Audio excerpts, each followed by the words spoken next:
Ako noon, tagagawa lang ako Gimat at Pulburon. At saka yung asawa ko, security guard dyan sa Metropolis. Ngayon doon kami nakatira. Kaso lang, nakapunta kaming Cagayan de Oro kasi umuwi kami doon kasi wala na kaming pang-upa ng bahay. Umuwi kami doon. Pagdating namin doon, nagtatanom lang kami ng kamatis. At saka, naggawa na ako ng yema, Pulburon, pinapibinta-binta ko lang doon sa mga school. May isang tao tumawag sa amin, si Dr. Ed Tamanto. Tinawagan niya si Roland. Sabi niya, Roland, pumunta ka sa Cagayan, may kapartner ako, nandyan sa hotel, may business akong bago.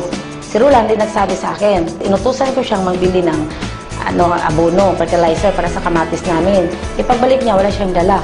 Ang dala niya, papel lang na may bilog-bilog. Pasok sa kwarto, sabi niya, Jer, halika, yayaman na tayo. Pero yayaman. Yayaman niya tayo kasi, alam mo, may bago ako negosyo. Ano negosyo mo ito? Yung nakita ko bilog-bilog, nakasulat.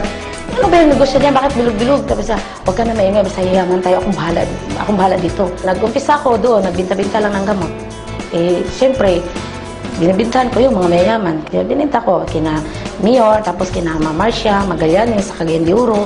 Yun, nagustuhan niya yung gamot. Doon nag-umpisa na nakilala yung Alive. Kaya nagsimula akong kasi hanap na sila sa produkto eh. Yun sa umpisa, sa Cagayan muna kami. Kasi wala kaming pamasahe. Ikot-ikot lang muna kami. Kasi siyempre, walang pamasahe. Diyan muna sa Cagayan de Oro. Tapos pinilapitan namin yung mga namin kakilala, ayaw. Lapitan namin yung mga pinsan namin, ayaw din. Minsan, manghiram kami ng pera. Pahiramin kami konti, tapos sa sunod, hindi na. Pamasahe lang namin yun. Hanggang dumating kami sa Bohol. Nabihan naman sila Dr. Van Cagulada. Tapos, pumunta kami doon, wala kami, siyempre, yung kasama namin, doktor, maraming pera. Nauna umuwi sa amin, kami nagpahuli. Doon na kami natulog sa tarima ng barko, kasi walang pambayad eh. Yung lagayan ng mga prutas, mga isda, doon kami natutulog, nagsapin kami ng karton. Kaya doon. Tapos, na-spread namin yung network.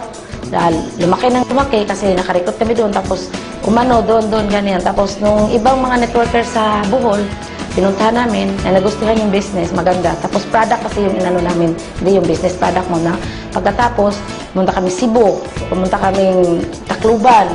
Kaya, lumaki yung grupo namin. Sa umpisa, yung check-in namin, syempre, maliit. Yung check-in namin, halagang, 2.5, tapos naging 10.5, tapos 18,000, tapos lumaki. Ngayon, 1M. Minsan, 800, 1M, basta hindi na pare-pareho. Basta yun, ang pinakamalaki naman cheque, yung na-check up isang buwan, kasama sa Unilevel, 1.2 million.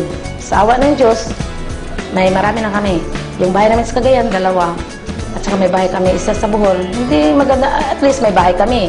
Hindi yung masyadong magarang bahay, basta may bahay. Tapos ngayon, sa Manila, may isa na naman ako, may swimming pool. At saka may sasakyan ako, 7. Yung sasakyan ko. Ngayon, may bago na naman akong kinuha dyan sa Villason na 3.7 million. At saka, yung sa harap namin, nabili ko rin. Ginawa kong parkingan kasi hindi na makapasok yung namin, yung sasakyan namin. Ginawa kong parkingan dyan sa harap namin. Na-realize namin dito na lahat ng pagod namin, lahat ng hirap namin, lahat na rejection sa mga tao, bayad sa Global. Kaya sulit talaga.